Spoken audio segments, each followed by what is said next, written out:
beer tubers, and welcome to yet another homebrew review with me, Pierre, the Master of Hoppets, and happy Homebrew Wednesday.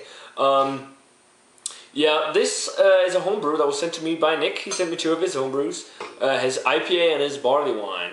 And his barley wine was made like from a How to Brew beer book. I can't remember the name of it. It was called How to Brew. That's the name of the book. But yeah, he sent me that too. But he's brewed up this IPA himself, and he says he wanted a beer that's not going to be too bitter because he doesn't like real bitter IPAs, but he wanted the hop flavors, which is kind of cool. He calls it Nick's IPA #1, and it was bottled on the 24th of December. 7.98% ABV, so it's almost Imperial IPA. It's kind of cool. And the hops he used was Simcoe, Centennial, and Citra, so that's some nice hop varieties. But he said to be careful and pour slowly because it might erupt like a volcano, so we'll see. Oh, was the head. Okay, it didn't, so that's kind of cool. Let's get it poured. And he told me to pour slowly because it might generate a big head. This is a dark ass IPA. There's definitely some crystal malt that's in there, I expect. Yeah, it's gonna create a pretty solid head. Yeah, there it is.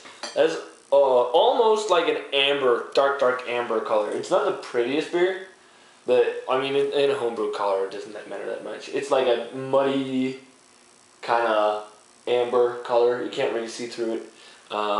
Head on there is 2 fingers, kind of off-white. Let's check out the aroma. Yeah, you definitely smell the like Simcoe hops because it's got a lot of grapefruit. It's got that intense grapefruit aroma you get from Simcoe hops. No trace of maltiness in here really. And it's fruity hops too. It actually smells fairly nice. Definitely some kind of sweeter orange, kind of sweeter citrus fruit aroma. Some pininess in there too. But it's more like, it doesn't smell too bitter, as he said. It's definitely not really bitter smelling. It's more of the fruity kind of hoppy aromas. Some maybe a little bit of a floral note. Smells pretty good, so yeah, let's give it a taste. Cheers, guys.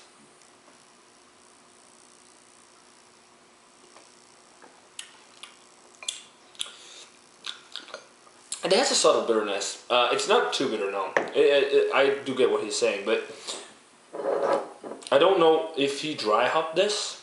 It kind of tastes a little bit like he did, but I'm not really sure because it doesn't say on the note he gave me, I believe. No, it doesn't. Yeah, 66 IBU, so that's actually kind of, yeah, it's kind of average, I'd say. But I guess the hops are late additions, because it's not very bitter at all. It has kind of like a candy malt sweetness to it too, and definitely has a little bit of a caramel and a sweet malt flavor. Flavor-wise, you mostly get the pine and the kind of grapefruity flavor from the Simcoe hops. Yeah. That's like it. You do taste maybe a little touch of the alcohol. It's got a little warming sensation to it.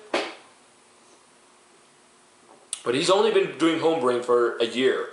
And only, like, a year is not too long, too much time. And it's actually pretty good for considering that.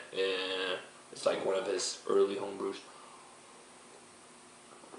Would have wanted more bitterness though, but that's just my thing because I like more bitter beers. And then I like the fruitiness on it. It's got a little bit of an orangey tangerine flavor, but I don't know how fresh it is right now. So the hop flavor isn't like extremely fresh and like the hop juice, but you definitely get some of the fruity flavors. It's pretty good. Needs a little work on the hop profile side for me at least, and a little more bitterness. But yeah, that's my opinion on it. So yeah, rating wise for Nick's IPA here. I'm going to give it a 75. It's a pretty good IPA. It has some flaws, but definitely a good brew. I would be satisfied if I brewed something like this. So it kind of got a little bit of a peachy flavor to it too, along with the pine and all. But yeah, good beer. So yeah, guys, that does it for this Master of Hoppets homebrew review. I have one more homebrew to review from Nick, which is his barley wine. And I'm going to do a beer trade with Jameson, and he's sending me some homebrews too, so I can do more homebrew videos. Because I know some of you guys like to see them. So yeah, guys, that does it for this homebrew review. Cheers. I'll see you in the next one.